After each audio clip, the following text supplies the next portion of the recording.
Welcome to the Bob Hagan Show, sponsored by It's Relevant. I'm your host, Bob Hagan, and the goal of our show is to introduce you to the Stanford that we know, the heroes, unsung heroes, and the movers and the shakers of this town and the surrounding communities. I hope you enjoy our show, and thanks for joining in.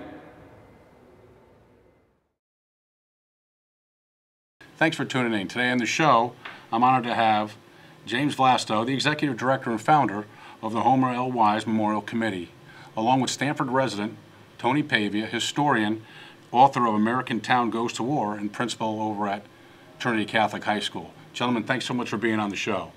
Pleasure. Thank you. Why don't I start off with Homer L. Wise, who he was, if you could talk, Mr. Vlasto, a little bit about the foundation and what you're trying to accomplish here in Stanford. Certainly, Homer Wise was a very special soldier, and he was born in Louisiana, but he left when he was 14 years old, and joined the Army in 1941, September. Actually, 7 months later, or 8 months later, he met his future wife, Madeline DeSessa of Stanford, on Cape Cod, where he was stationed at Camp Edwards. That's his connection to Stanford very quickly, 1942. He went to North Africa for a while, with mostly training. Saw very little action, if any. And then he was one of the first soldiers to land at the beach at Salerno in September of 1943. And he distinguished himself all the way through the fighting in Italy, all the way north to Rome and Magalino, Italy, where on June 14th, 1944, he was awarded the Medal of Honor. Wow. I've read the official accounts and unofficial accounts of that battle, and it shows to me that he was in terrible danger, but he was able to inspire the men behind him and save the battalion, which was about to be overrun by German forces. German forces at that time of the place in Italy were very experienced and very good defensive fighters. So Homer's experience that day saved a lot of lives, and of course his commanders recognized that. You read the citation, just and you say, wow, and you're looking at the heroism side of it. Then you sit down and you think about physically what it took, to do what he did within that period of time. It would take an Olympic athlete. If you read the last part of the citation, besides using a rifle, which he killed 3 German soldiers with because they came from behind him, but he switched to a Browning automatic, BIR. He went to a submachine gun, and he went to a rifle grenade launcher, and the 5th was a tank. He got on top of a tank with a 50 caliber machine gun which had jammed. He unjammed it. And fired 750 rounds, which drove the Germans back. But you see, he had to be strong to do those things. Same guy who came back here and was described, without exception, as being a gentleman. But he was a very common man, wouldn't you say? I mean, there was nothing else. Yes, he was very quiet. When he came home, when he was presented the Medal of Honor, on November the 28th, 1944, the General Patch, who was a commander-in-general of the 7th Army, presented the medal to him in France.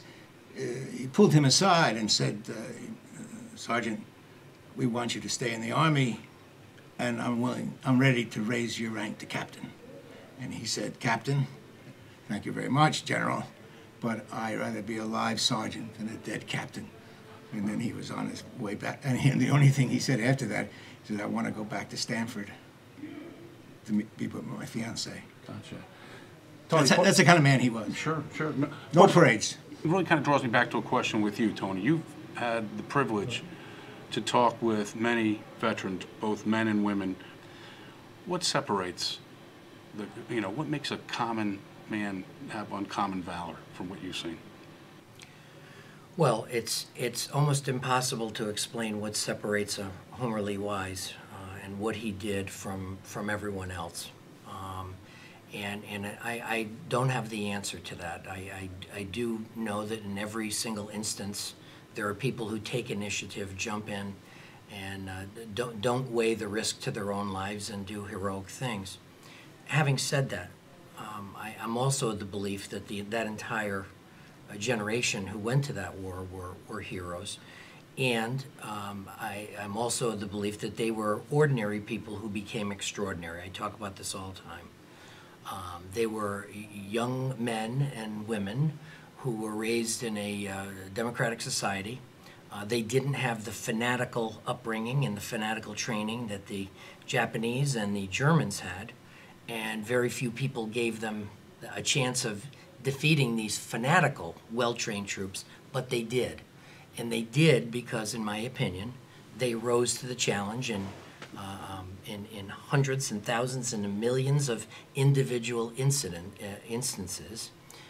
They became extraordinary, and that's what won the war. It wasn't the generals, it wasn't the commanders, it wasn't the politicians that won the war.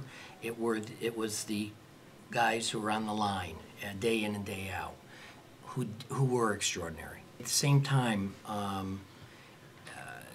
Homer Lee Wise wouldn't be the Homer Lee Wise that we've come to know without the ingredient of humility.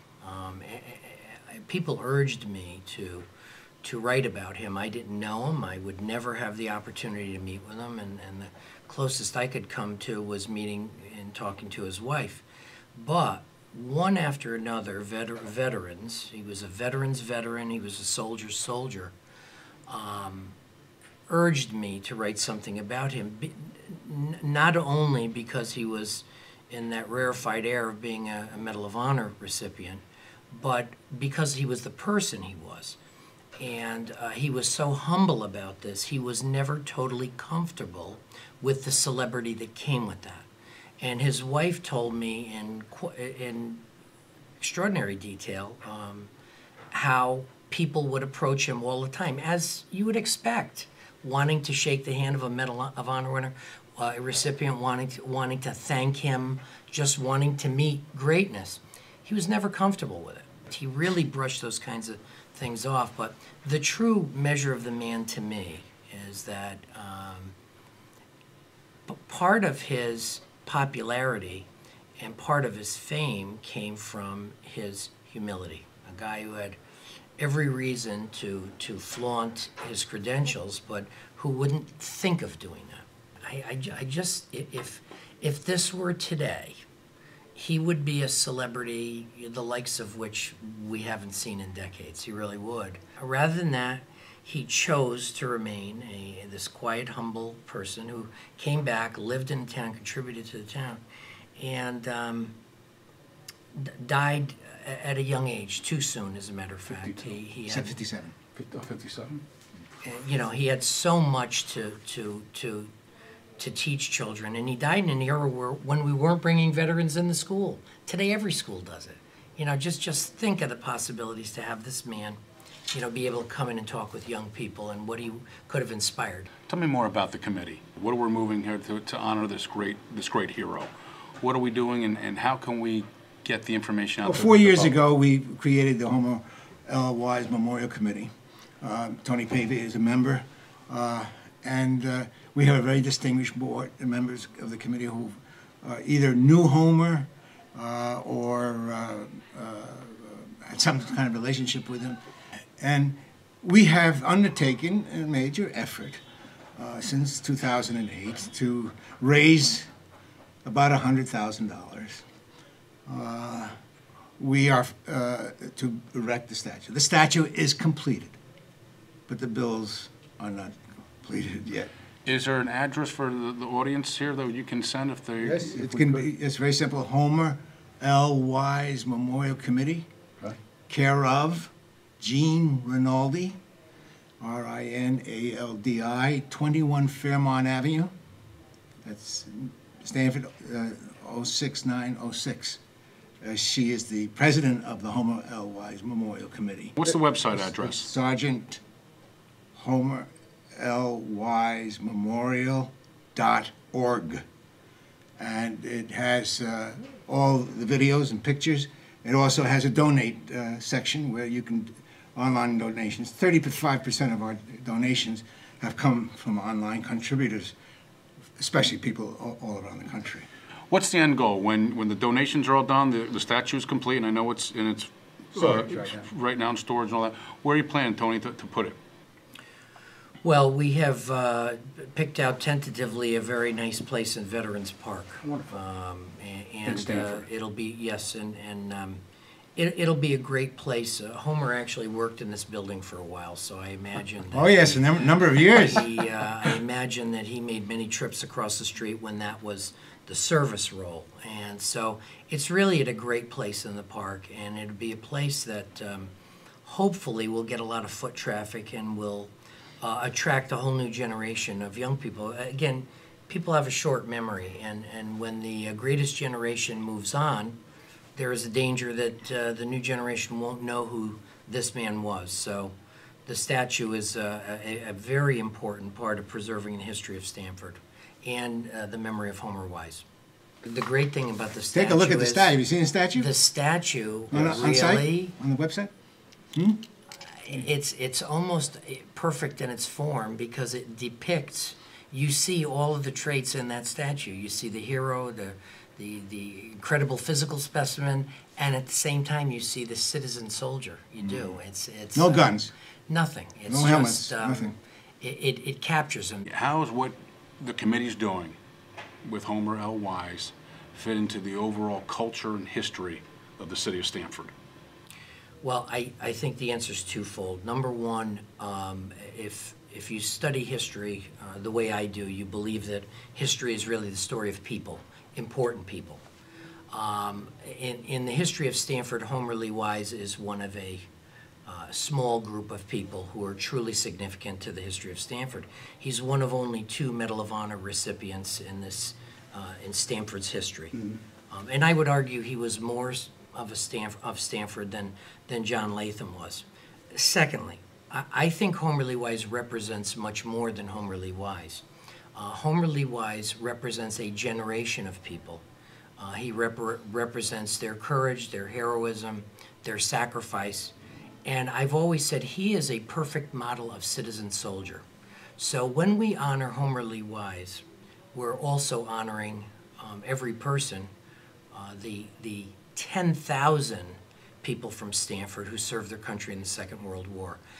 I think the danger is that as the World War II generation begins to fade away, and they're dying at an alarming rate, 1,000 a day if you believe that number, it's critically important that future generations preserve this memory, that they know who he is. Homer Lee Wise should be embedded in the education of every student in Stamford, and as should the war be embedded in the consciousness of every child who goes through the Stamford public schools and private schools. So I really believe that this statue is an important way to re-energize and rediscover Homer Lee Wise and Stamford's contributions during World War II. Again, as I said, the show that we talk about really is geared towards the unsung heroes and the heroes and the influencers, and you both are credits to restoring and continuing the name of Homer Lee Wise, one of our true heroes in American history. And I want to thank you for taking time to come on my show, just to let the people of Stamford and the surrounding towns know about this extraordinary individual. Mr. Vlasto, Tony, thank you so much for being on the show. We really appreciate it. Take care.